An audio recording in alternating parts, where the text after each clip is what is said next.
అందరికీ నమస్కారం. నామాలు అర్థాల్లోకి వెళ్లే ముందు ఇంకొన్ని విషయాలు తెలుసుకుందాం. మహాభారతానికి సారభూతమైనవి రెండు. ఒకటి భగవద్గీత, రెండు విష్ణు సహస్రనామ స్తోత్రం. ఈ రెండిటిలో ఏది గొప్పది అంటే, మహాభారతం ఒక గొప్ప వృక్షం అయితే దాని పటిష్టమైన వేర్లు భగవద్గీత. ఆ వృక్షానికి కొమ్మలు, దానికి వేలాడే పండ్లు విష్ణు సహస్రనామ స్తోత్రం. విష్ణు సహస్రనామాలలో ఏ నామాలకు ఎలాంటి వివరణ ఉందో ముందుగా తెలుసుకుందాం.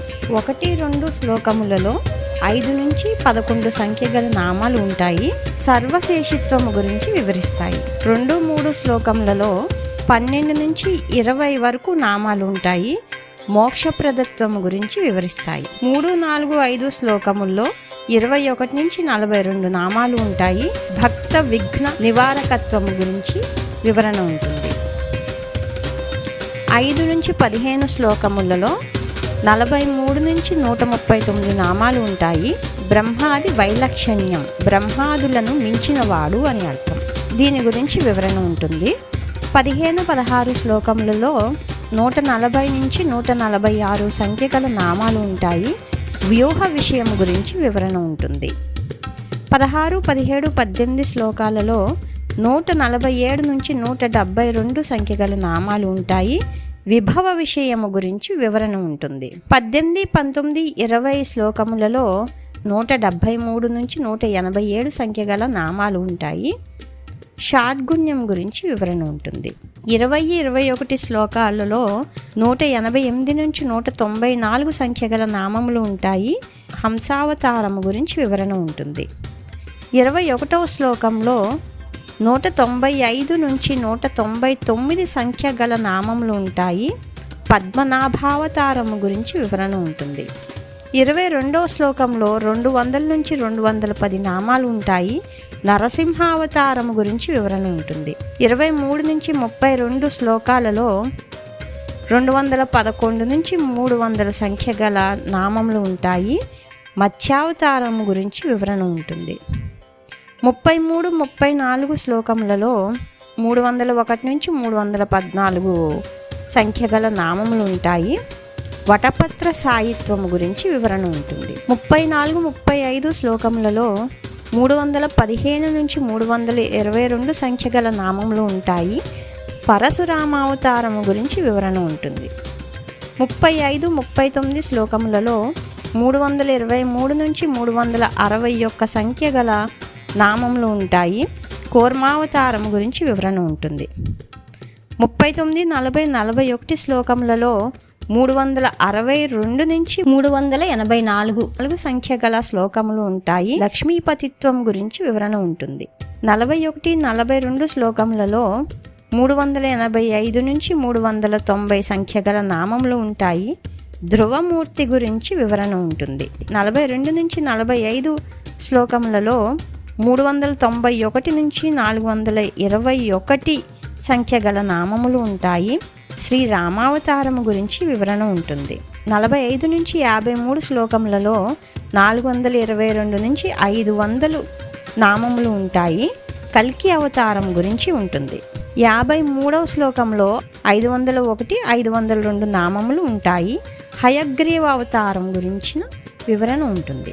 53, 56 శ్లోకములలో 503 నుంచి 528 నామములు ఉంటాయి. రామావతారం గురించి వివరణ ఉంటుంది. 56, 57, 58 శ్లోకములలో 529 నుంచి 543 సంఖ్య గల నామములు ఉంటాయి. కపిలావతారము గురించిన వివరణ ఉంటుంది. 58, 59, 60 శ్లోకములలో 544 నుంచి 568 సంఖ్య గల నామములు ఉంటాయి.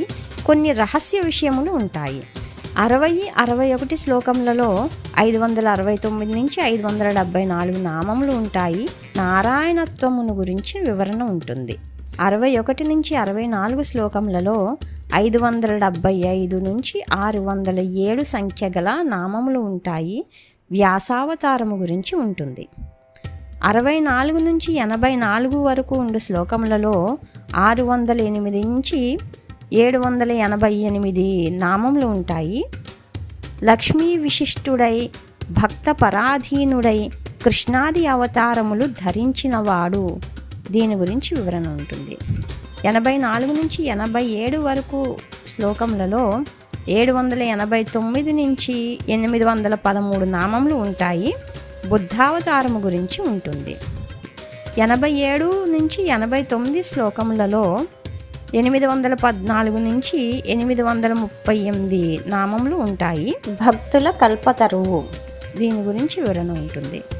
90 నుంచి 94 వరకు శ్లోకములలో 839 నుంచి 880 నామములు ఉంటాయి. అష్టసిద్ధుల గురించిన వివరణ ఉంటుంది. 94 నుంచి 97 వరకు శ్లోకములలో 881 నుంచి 911 వరకు నామములు ఉంటాయి. అర్చిరాది మార్గము గురించి ఉంటుంది. 97 నుంచి 100వ శ్లోకం వరకు 912 నుంచి 940 నామములు ఉంటాయి. గజేంద్ర మోక్ష వృత్తాంతము గురించి వివరణ ఉంటుంది. 101 నుంచి 107 శ్లోకములలో 941 నుంచి 999 నామములు ఉంటాయి. సకల విధ వైలక్షణ్యము, వ్యాపార ప్రయోజనము గురించిన వివరములు ఉంటాయి. 107వ శ్లోకంలో 1000వ నామం ఉంటుంది. సమస్త ఆయుధములను ధరించి ఉండువాడు అను వివరణ ఉంటుంది. వివరణ అంటే ఇవన్నీ ఆయన గుణగణాల గురించి తెలియజేసే వివరణలు. ఇంతటి గొప్ప స్తోత్రాన్ని అంపశయ్యపై తన్మయత్వంతో వల్లెవేసిన భీష్ములు వారి గురించి కొన్ని విషయాలు తెలుసుకుందాం. శ్రీకృష్ణుడు 2 వరాలు భీష్ముల వారికి ఇచ్చారు. ఓ భీష్మాచార్య, భూత భవిష్యత్ వర్తమాన పదార్థమంతయు జ్ఞానాధికుడవగు నీ అరచేతి యందున్నట్లుండును. భీష్ముడు అందుకు అర్హుడు కూడాను. 2వ వరం ఏమిటంటే, ఓ భీష్మ, నీ మనస్సు మేఘములచే విడువబడిన చంద్రుని వలె రజస్థ మనస్సులచే విడువబడినది అయి ఎల్లప్పుడూ సత్వగుణ భూయిష్టమై ఉండగలదు.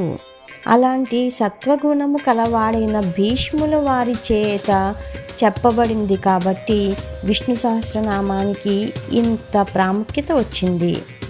చరక సంహిత అను ఆయుర్వేద గ్రంథంలో విష్ణు సహస్రనామ స్తోత్ర పారాయణం వలన కొన్ని రోగాలు నయమవుతాయని చెప్పబడింది. భీష్ముడు మహాపండితుడు, తత్వదర్శనము చేసినవాడు, తాను దర్శించిన తత్వాన్ని ఎలా వ్యక్తపరచాలో తెలిసినవాడు.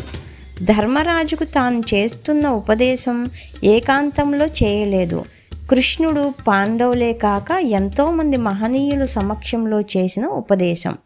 వ్యాసుడు, నారదుడు, దేవస్థానుడు, వాత్స్యుడు, అస్మకుడు, సుమంతుడు, జైమిని, పైలుడు, సాండిల్యుడు, దేవలుడు, మైత్రుడు, అసితుడు, వశిష్ఠుడు, విశ్వామిత్రుడు, హరితుడు, లోమసుడు, దత్తాత్రేయుడు, వాల్మీకి, తుంబురుడు, కురువు, మౌద్గల్యుడు, పరశురాముడు, తృణబిందువు, పిప్పలాదుడు, వాయువు, సంవత్తుడు, పులహుడు, కచుడు, కశ్యపుడు, పులస్త్యుడు, క్రతువు, దక్షుడు, పరాశరుడు, మరీచి, అంగిరసుడు, కావ్యుడు, గౌతముడు, గాలవుడు, ధౌమ్యుడు, విభాండకుడు, మాండవ్యుడు, కృష్ణానుభౌతికుడు, ఉలూకుడు, మార్కండేయుడు, భాస్కరుడు, పూర్ణుడు, సూతుడు మొదలైన మహానుభావుల సమక్షంలో ఈ స్తోత్రాన్ని వల్లివేసేడంటే ఎంత జాగ్రత్తగా, దోషరహితంగా, ఎంత స్ఫూర్తితో, ప్రణాళికాబద్ధంగా భీష్ముడు పలికాడో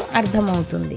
భీష్మ పితామహుడు అంపశయ్యపై నుంచి శ్రీకృష్ణుణ్ణి ఆయా నామాలతో కీర్తిస్తూ ధ్యానించగానే సుదూరంలో ఉన్న కృష్ణ భగవానుడు దానికి ప్రతిస్పందిస్తూ ధ్యాన నిమగ్నుడు అయ్యారు.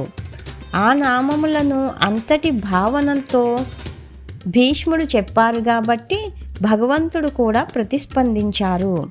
ఏ విషయమైనా మనకు సంబంధం ఉంటేనే మనం ప్రతిస్పందిస్తాం. అలాగే భగవానుడు ఎంతో ప్రీతిపాత్రంగా భీష్మారాధనను వింటూ భీష్మునిపై భగవానుడు మనస్సును నిలిపి ధ్యానంలో నిమగ్నుడైనారు.